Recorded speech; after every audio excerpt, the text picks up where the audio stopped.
Et donc, ma conclusion à ce niveau, elle est de continuer d'affirmer le fait que la menace de fond contenu dans les confusions engendrables par la recherche des qualités de la survention de cette nouvelle technologie que l'espace noosphérique propre à la superstructure cybernéticienne et du déploiement de ces interactivités possibles avec l'énergétique physiologique, elle est de continuer d'affirmer que de toute façon,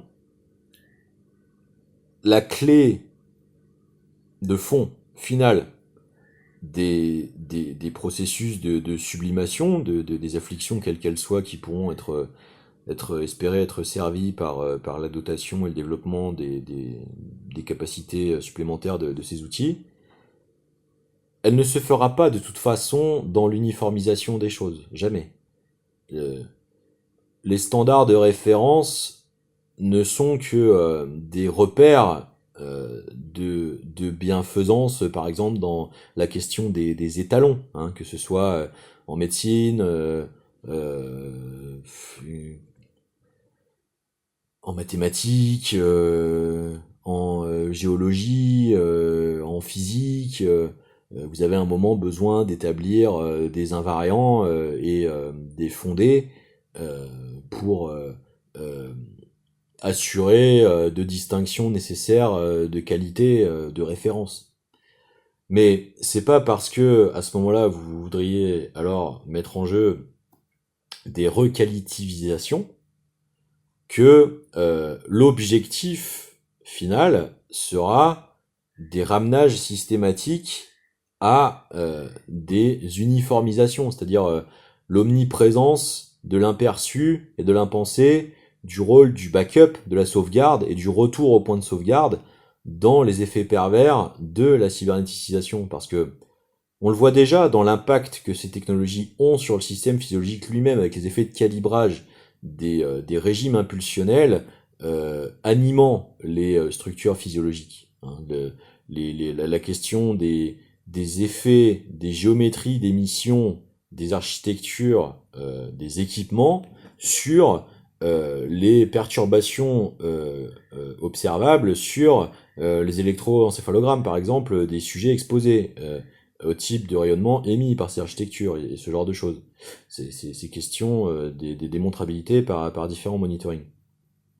Il y a des effets de, de cadençage, d'uniformisation, de conditionnement, de confirmation, de conformation entre la entre le dispositif et l'existant. Oui. Et c'est pas ça la nature de la transsubstantiation et de la sublimation, justement. Ça n'en est qu'une option. Vous voyez. Donc voilà pourquoi c'est pas parce que l'hypercommunication se développe que d'autant plus nous avons à nous satisfaire de peu de niveaux d'exigence critique. J'ai envie de dire encore moins. Vous voyez. D'autant plus parce que l'effet pervers de cette espèce d'habituation à se voir être transformé par la survention de ces technologies, c'est d'autant plus l'abaissement de nos facultés propres. C'est-à-dire que la saturation résiduelle que nous ressentons, elle est certainement pas décorrélée de l'arrachement et de l'imposition d'une surstimulation qui engendre cette observation de cette saturation en nous.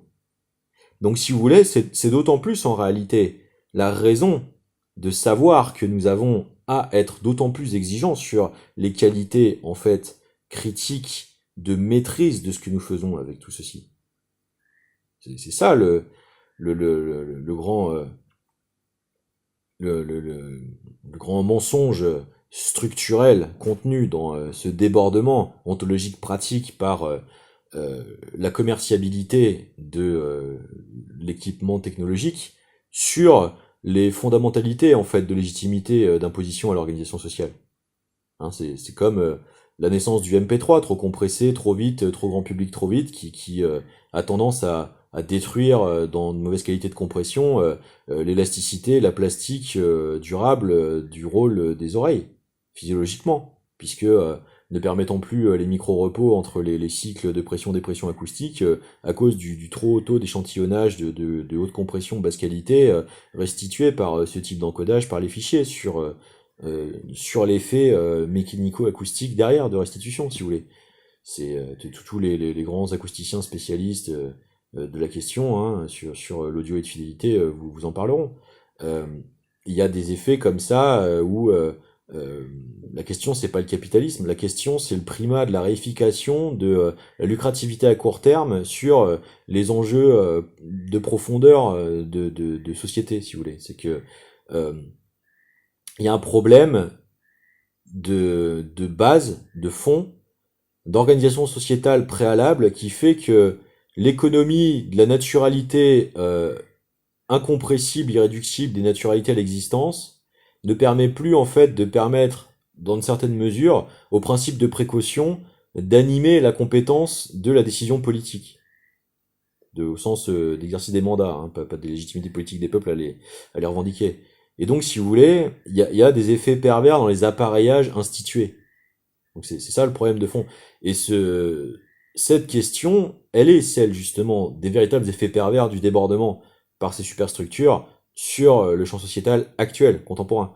Et donc, si vous voulez, c'est là où on ne peut pas se satisfaire d'autant plus d'essayer de régler le problème avec des instituismes, des institués qui sont déjà concernés par le problème de ce débordement sur eux-mêmes.